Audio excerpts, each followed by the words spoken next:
Hello everybody and welcome to my channel, The Real Super Sam. Today is another comic book review and I hope you enjoy.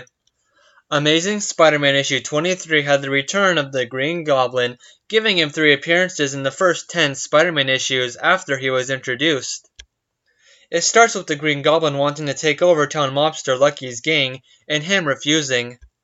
Green Goblin leaves but vows to take it over. We've cut to Peter Parker as he hangs his still wet costume out to dry in the attic and reads about the Green Goblin and the Gangsters, wondering what the Goblin's plan is. Frederick Foswell has returned to the Bugle, working for Jameson. Frederick Foswell was the criminal big man in issue 10. Back to Green Goblin, we see that a member of Lucky's gang is double-crossing him for the Green Goblin. Lucky's gangsters are now being chased by the police and Spider-Man's in the area to stop them, but the Goblin stops them first. He wants them to rat out Lucky. Spider-Man follows Green Goblin into Lucky's hideout and then leaves, leaving Spider-Man to do his work for him, to stop Lucky. Spider-Man easily wraps up the whole gang and stops Lucky, but Lucky reveals the Green Goblin's plan in the end. The Green Goblin has new gloves that shoot out stun bolts. Now Spider-Man is in one of the toughest fights of his early career. This is the first time on page where Spider-Man quips and banter are shown to distract the supervillains he fights. At the end, the whole gang gets arrested, not just Lucky, so the Green Goblin struck out on his plan to become a gang leader.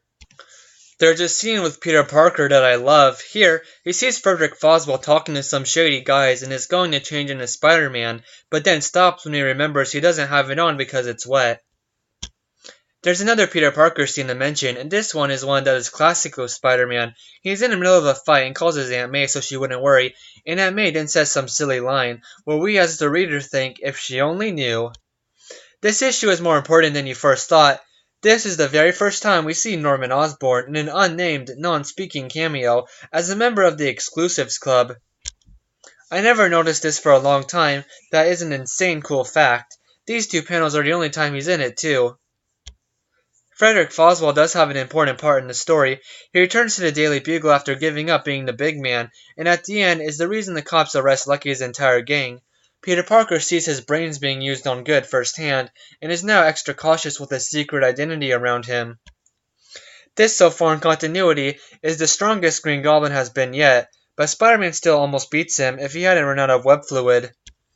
For once, everything is looking great for the webhead, even if he doesn't feel like it. This one gets an 8 out of 10.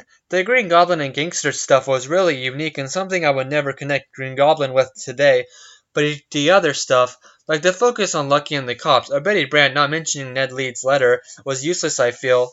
Please comment below and subscribe to the channel. Bye guys, and have a good day. Thank you all for watching.